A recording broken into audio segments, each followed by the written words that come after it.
There is one cell phone that we are getting into, and I can tell you that we are barely scratching the surface and almost hourly receiving additional information requiring substantial investigative effort on the part of this joint investigation between ourselves, the FBI, and the ATF. And so, again, while I understand all of that is out there, I believe it is our responsibility to give you what we know to be a fact, and that is what I will continue to do as we move forward. A couple of questions came up in regards to the positive identification of the suspect in the vehicle. I want to give you a couple of photographs as to what it was that we had some conversation around, because there's some tattoo comparisons that we needed to do. And in those tattoo comparisons, in this particular photograph, you can see a tiger tattoo, and there's a secondary tattoo on the stomach that the wife had told us about. You can see that some of it is burnt, some of it is not burnt, and while the body was still in the vehicle, we were unable to identify those specific tattoos until we were able to remove some of it. Secondarily to that, there's also a surveillance photograph that we obtained of our subject in Colorado wearing that very distinctive brown jacket. You'll see that a little bit later here in some of the photographs that one of the assistant sheriffs is going to talk to you about. There's also a lot of conversation that I hear out there about the fact that the identifications, the credit cards, and the number of things that I provided to you previously did not show up as burnt in the explosion in the vehicle. And so I did think it was important for me to address a couple of those issues so you understand where we're at. That's a photograph of the wallet. It's a leather wallet. Clearly it's burnt up pretty well. However, that wallet was found in the back seat under some debris in the vehicle, and it contained, you'll see in this photograph, the credit cards, a photograph, and a number of other pieces of identifying information. The military identification that I initially told you about was also located within inches of the wallet. And you'll see much of this stuff does have some burn damage on it. The passport that I described to all of you was found in the back, in the bed of the truck under debris as well, and you'll see a photograph of that in there. I also had mentioned to you that we were going to be doing dental records to identify the subject in the vehicle. The Department of Defense provided those dental records to us. We then forwarded them to the coroner, and the coroner also provided a positive identification for us. Finally, we had also requested DNA from the family, which was provided to us, and it matched to our suspect. We then, of course, had now confirmed fully his identity to you. There has been, again, a tremendous amount of investigative effort that has been conducted now, and I'm going to introduce to you Assistant Sheriff Dory Corrin to go over some of the extensive investigation that has occurred. Dory? Good afternoon. I'm Assistant Sheriff Dory Corrin. I oversee our Homeland Security and Investigative Services group, which includes our counterterrorism unit that's been working around the clock on this investigation. I just want to briefly share a few updates on some key areas to include the operational activity that led up to this incident, a little bit of information on the post-blast investigation as we know it today, and then finally some of the information that we're discovering most recently about motives and plans to give you some insight on why this individual committed the act that he committed. To begin, just with the operational activity, the sheriff yesterday talked about the route that the suspect took to get to Las Vegas. We used a lot of this information to be able to track down video surveillance footage around different locations, as well as financial records, as well as call data records, as well as looking at the Tesla charging stations to be able to determine exactly which route the individual took, but more importantly, that it was the individual that we've identified, as well as the only individual in the vehicle during the path that he took to Las Vegas. As you'll see here in this video here at one of the charging stations, there's just one example. You'll see our suspect here. He'll exit the vehicle. He'll walk around the vehicle at different times. At one point, you're going to see that he opens the door of the vehicle. He retrieves a coat. He puts that coat on, and you're going to see that at different parts to include the photo that the sheriff talked about just a few minutes ago. We use this video information as well as what I said earlier about the financial records in terms of purchases being made with different credit cards, call data records, a video canvas at multiple locations, trying to use all of that to corroborate that the individual that we've identified is the same individual that drove that Tesla during that route that we've identified to Las Vegas. In addition to that, we also talked about the phones that were recovered. There were 2 phones that we recovered from the vehicle. Both phones were damaged. We are still trying to access the data in one of the phones, but we have been fortunate, and our team, which is second to none, has done a really good job accessing the data in one of the phones that was recovered. You can see the phone here in the vehicle. It's very burnt from the outside. You can see another image here. But we're able to take this phone and be able to extract the data using a variety of different tools. And in that, we've identified a variety of information, but one thing in particular is there was an application in there that the suspect used to take notes. In that application, one of the notes is titled Surveillance Log by the Suspect. It appears to be more of a journal of activity. It dates for about 10 days leading up to the incident, from December 21st to December 31st of this past year. In that surveillance log, or as we would like to call it, a journal, because it's more of a diary of activity that he's conducting, we identify multiple locations that match what we have in the route. We identify activity that we've matched. So, for example, him purchasing firearms, him purchasing camping equipment or other types of equipment that were used in this incident matched what our data showed in terms of the route and the video surveillance we were recovering along that route. Beyond the operational activity, I want to also get a little bit into the post-blast investigation. So, make no mistake, this is a suicide vehicle-borne improvised explosive device, or short, it's a suicide VBID. We know also, as mentioned by the sheriff yesterday, there was a self-inflicted gunshot wound by the suspect. The coroner was very specific in their examination. It was an intraorbital gunshot wound, which essentially means that the suspect put the firearm in his mouth and discharged the gun, and ultimately the round came out to the left side of his head. In addition to that, in terms of our assessment of the post-blast to confirm that he's the only individual involved and the only individual in the vehicle, we did a variety of video and photo comparisons to match the clothing. So if you look here, for example, this is a video in Las Vegas, and you're going to see in a moment here where he parks the Tesla truck. He comes out, and you're going to see some descriptive clothing that matches some of the other video that we've recovered along the route. Please keep in mind, this is a very extensive investigation, so there's a lot of content for us to review and examine. We're just showing examples and samples as we get them. There's more information as we go through it. But in this video, you can see even the distinctive jacket that he is wearing in that vehicle. The other thing that's important is the sheriff mentioned yesterday that Tesla sent to us engineers to come to Las Vegas to help us extract data from the vehicle. Thanks to their support, we were able to extract an SDMI chip from the Tesla vehicle, and Tesla was able to confirm to us using the data from the vehicle that the vehicle was not in full self-driving mode at any time during this incident. Finally, the last category just to touch on is motive, which I know everyone is very eager to try to understand and be able to explain what happened. I'll reiterate what the sheriff said is we still have a large volume of data to go through and a lot of content to go through.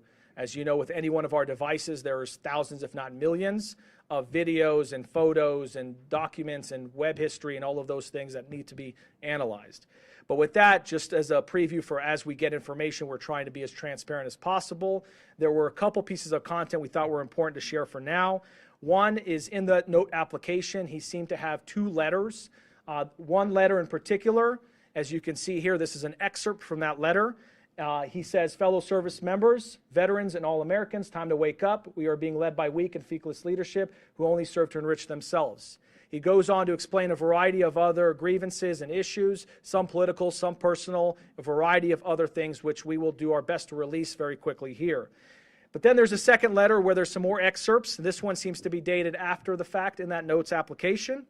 And in there, you can read a couple of the excerpts. We are the United States of America, the best country, people to ever exist. But right now, we are terminally ill and headed towards collapse. This was not a terrorist attack. It was a wake-up call. Americans only pay attention to spectacles and violence. What better way to get my point across than a stunt with fireworks and explosives? Why did I personally do it now? I need to cleanse my mind of the brothers I've lost and relieve myself of the burden of the lives I took.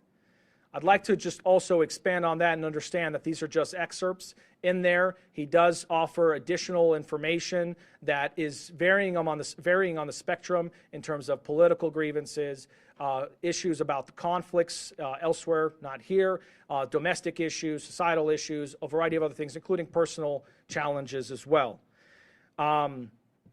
We are intending to release those initial letters so people can understand the best they can what the person's thought process was at one point in time. However, please understand there is still a lot more content to go through, and that may change. There may be a lot more information that we recover that explains either more or shows a change in mindset at different times. Just before I turn it over to FBI Special Agent Spencer Evans, I just want to take a note and just mention what the sheriff said, which is our counterterrorism section and all of the people involved in this have been working around the clock 24/7, tirelessly, truly through the night. They are second to none, and we really appreciate everything they're doing. With that, turn it over to the FBI.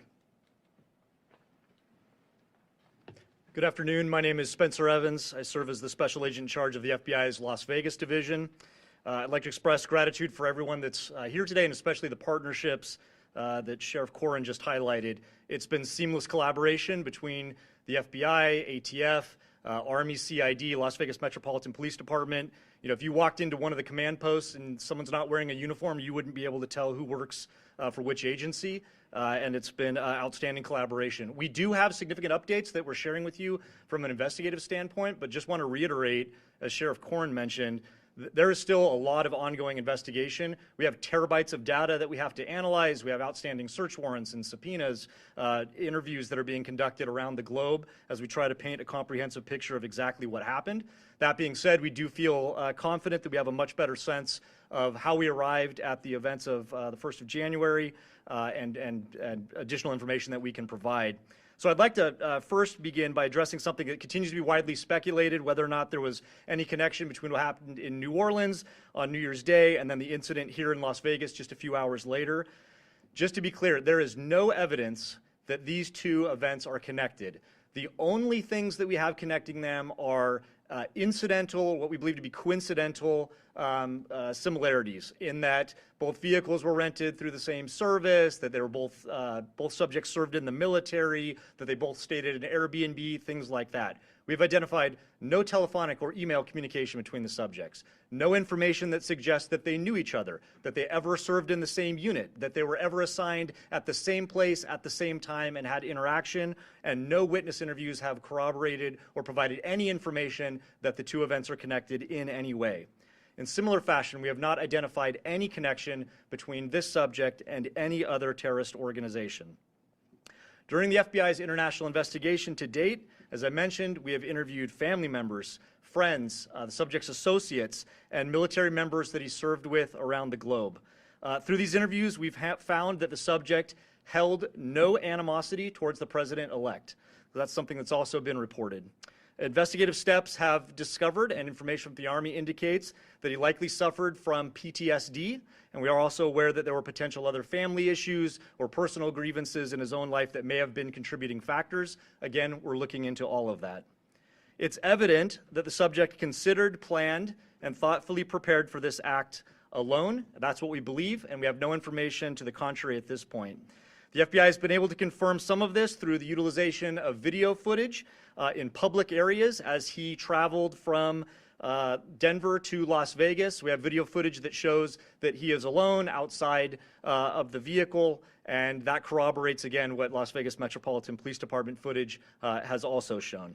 The FBI, as the sheriff indicated, facilitated obtaining DNA from a family member that was able to be conclusively matched to confirm the subject's identity. As Sheriff Corrin mentioned, although this incident is more public and more sensational than usual, it ultimately appears to be a tragic case of suicide involving a heavily decorated combat veteran who is struggling with PTSD and other issues. Yesterday, I wanted to highlight, I mentioned a tip that was unverified that the FBI had received. Sheriff McMahon will talk about this. It's now floating around there on podcasts. This is a tip that the FBI received after the bombing occurred that seemed to describe some of the personal grievances that the subject may have held. We still have not conclusively determined that that's from the subject, but feel confident based on evidence that we're uncovering on his devices that that was in fact from Leibelsberger. I want to reiterate that, prior to this incident, the FBI did not have any information on this subject. He was not on our radar. He didn't have criminal history. There was nothing that we would have been looking into him for up until this point. Last thing I just wanted to highlight briefly is it's not lost on us. We understand that there were victims. While the subject himself was the only person that was deceased, there were several folks that were injured, and obviously any sort of incident like this has a traumatic impact on the greater community and folks that are rightly so going to be scared and concerned, and some people that were inconvenienced and some that were taken to the hospital with injuries. We'd like to remind everyone that we're working with Las Vegas Metropolitan Police Department advocates, the Office of Emergency Services advocates, and the Southern Nevada Resiliency Justice Center to offer services to these victims. We recognize that there may be victims that are yet unidentified, so for those that might be suffering or otherwise impacted, we'd ask you to reach out to the FBI at 1-800-CALL-FBI.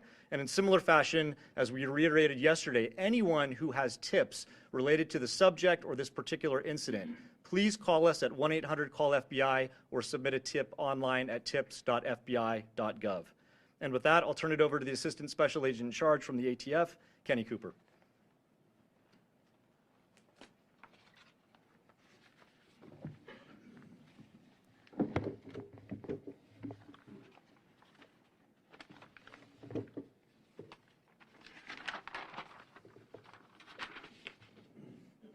Good afternoon, everybody. My name is Kenny Cooper. I'm an Assistant Special Agent with ATF San Francisco Field Division.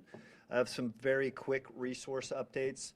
ATF has brought in some of our top experts from our National Response Team that will assist with the sifting through the debris of the Tesla, and that's an abundance of caution to make sure that we've got the initiation sequence identified as best we can from the evidence that survived the thermal event of this explosion, and to ensure that no other bad actors were involved in the initiation of that device.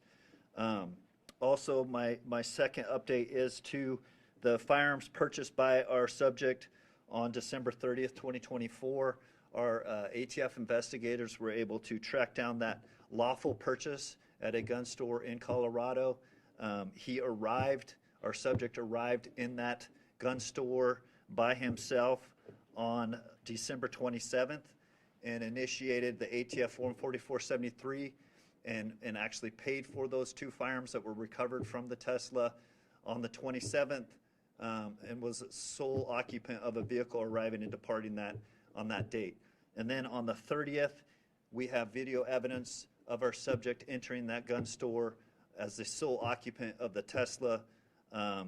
He actually received and transferred those two firearms and took into his possession at that time and departed as the sole occupant in the Tesla. Those are the two updates that I'm here to provide to you at this time. Thank you.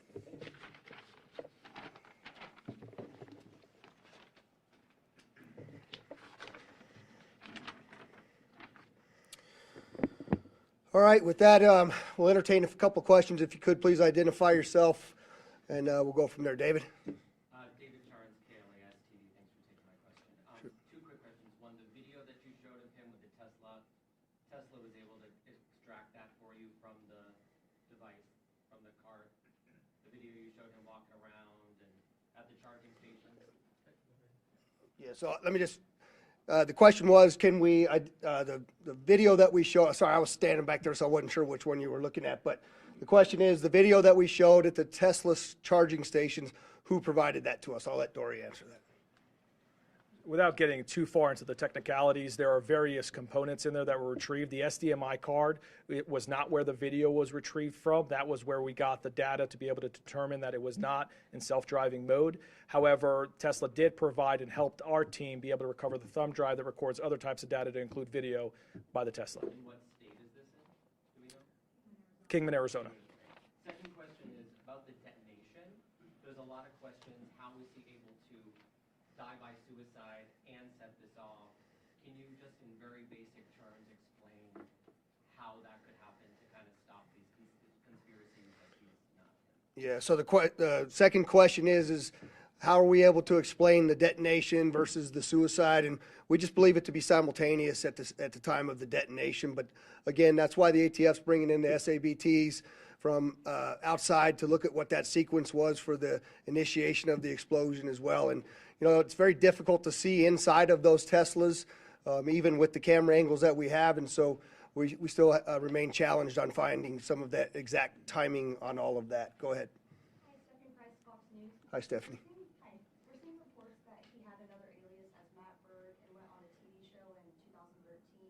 Have you guys been able to confirm that? So the question is if we knew of a alias of Matthew Berg and he had been previously on a television show.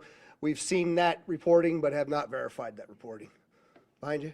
Yes, Kevin Nyes with NBC News. How would you describe his state of mind in these final days, given everything that you read from his notes app and the manifesto that you see that you referenced going around in the podcast? Have you guys been able to rule out that it was not from him, or is it still up in the air that it could have been from him? So the question is, how would I describe his state of mind in the manifesto that was described on the podcast? Have we been able to determine whether that was from him or not? And I'll answer the first part is, I'm not comfortable giving you state of mind just yet. I certainly am leaning a particular way, but again, I'd like to be factual to you. I think when you read the documents that we're going to give you a link to at the end of this press conference, that you can go in and make some of your own assumptions about what that is. But I will tell you that part of my hesitation on that is, I know that we have a lot more documents and number of things for us to uncover. And so I want to be able to provide to you only the factual information when I have it. And so I'm not gonna opine on what I believe his state of mind was at that particular time. But certainly, you can see some troubling aspects in his personal life as well. And I don't know if you want to address the second part, Spencer.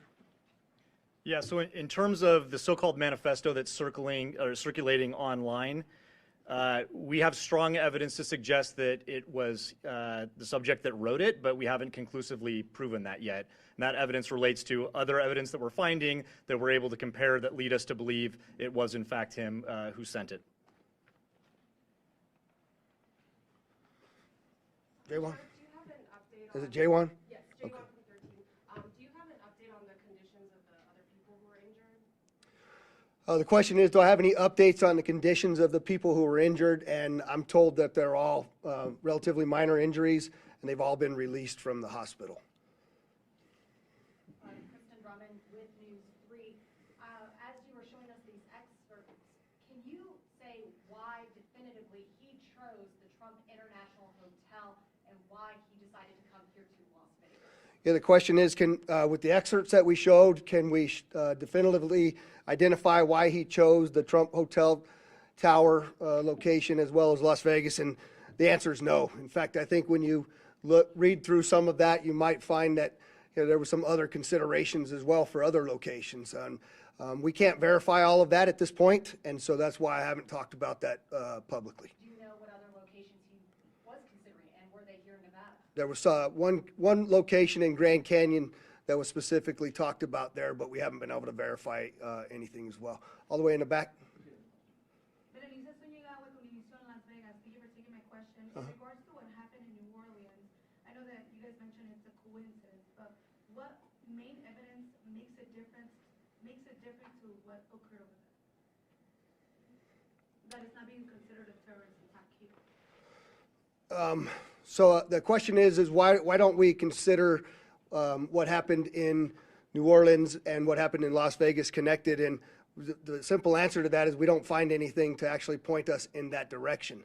There are those coincidences that we have spoken very openly about, but we have not found throughout this entire investigation anything that ties the two attacks directly together. Go ahead in the back.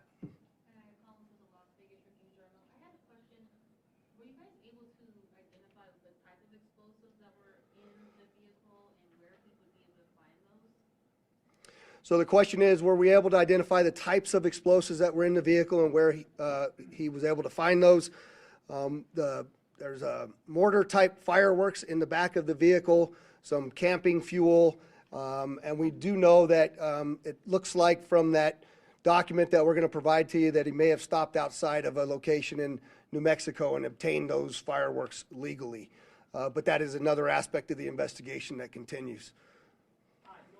Noble Brigham with the Review. Hi, Noble. Thanks for taking my question. We've heard that the suspect wasn't opposed to President-elect Trump. Do we know anything about what his political views were? The question is that we know that we've said that he was not opposed, the suspect was not opposed to President-elect Trump, and do we know what his political views are or were? There's a variety of different reporting out there, Noble, on what that is and some of the people around him and what their particular political views were.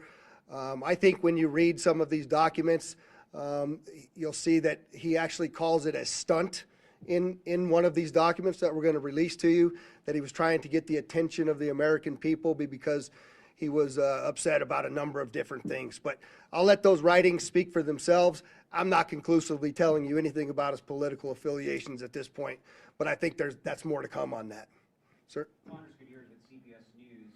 Talk to us about you have an individual who is obviously struggling with mental health here, a member of the military service. There are others out there who may be struggling with this, a lot of mental health issues here. When they read these letters that you're about to release, how do you quell others who are struggling with the same from carrying out and seeing this as an inspiration? How do you quell the copycats out there? Yeah, so the question is obviously there's mental health involved in this, as we've already talked about, and how do we quell the others that are similarly situated to him out there in America? And you know, I think Spencer rightly talked about this for a moment, is what you can tell by looking at this, that PTSD from a highly decorated United States currently serving military individual, from what I'm told was 5 tours of combat, obtained some of the highest awards you can get. It's not much different, quite frankly, than the reasoning why we started our wellness bureau here at Metro and taking care of the heart, mind, body, and soul of the people that are out there doing this work, because they're exposed to things, they see things, they hear things, they feel things, and they smell things that most normal people don't have to do. And the heroes that are serving in the military and on the front lines of America's policing are challenged that way. And so I think, we need to really pay attention to those individuals, pay attention to what mental health in America looks like. And I think this is just one more incident that brings that to the forefront of where it is that we are in talking about these types of things. I'll take one more. Thanks for taking my question. Sure. Do you know why he chose a Cybertruck? Was he trying to send a message, considering who the CEO is? And then, just really quickly, could you confirm if the podcast you're talking about is the Sean Ryan podcast? The Sean what? Is it the Sean Ryan podcast? Is that the name of it? Yeah. So can I tell you why he chose the Cybertruck is the first question. No, not really. I haven't been able to find anything definitive about it. Secondly, is it the Sean Ryan podcast? And yeah, that's the podcast that I'm referring to. And I'm sorry, there was one more hand over here that, go ahead. Guy Tannenbaum, Channel 13 here in Las Vegas. Hi. Has there been any more speculation, more understanding on why he chose the route that he chose? Obviously, coming from Colorado, you can go through Utah. That's a more common way to hit the 15. Any more understanding when we're thinking about all the different potential sites that he could have chosen for this? So the question is do we know why he chose the route that he chose? I don't think we can tell you we know why he chose it, but I can tell you that there's some writings in those documents that we're going to release to you that he mentioned going to the border as well as going to the Grand Canyon. And so we continue to look through all of the available evidence to help us answer that question better. And with that, I'd just like to again thank you all for the great work you're doing in helping us get this story out. And obviously, as we get additional information, we'll push it out to you. Thank you very much.